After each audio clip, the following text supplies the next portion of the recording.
వాళ్ళిద్దరు best friends అని ఎందుకు అనుకోవు నువ్వు?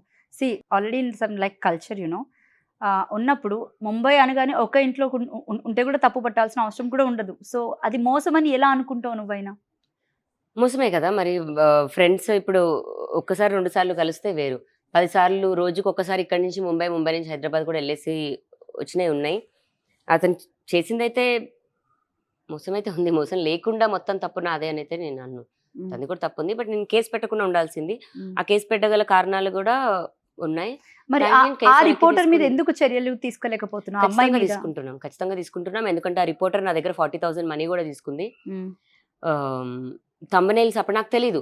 అదే వాళ్ళ ఛానల్‌లోని లావణ్య మొగుడెవరు 'రాజ్ మస్తాన్ సాయ్య' అని ఇలా పెట్టినప్పుడు, హ్మ్. "ఏంటి రిపోర్టర్ గారు ఇలా పెట్టారు, ఇలా పెడుతున్నారు" అని అన్నప్పుడు థంబ్‌నెయిల్స్ తీయాలంటే మనీ అవుతాయి అని చెప్పి నా దగ్గర 40,000 తీసుకుంది.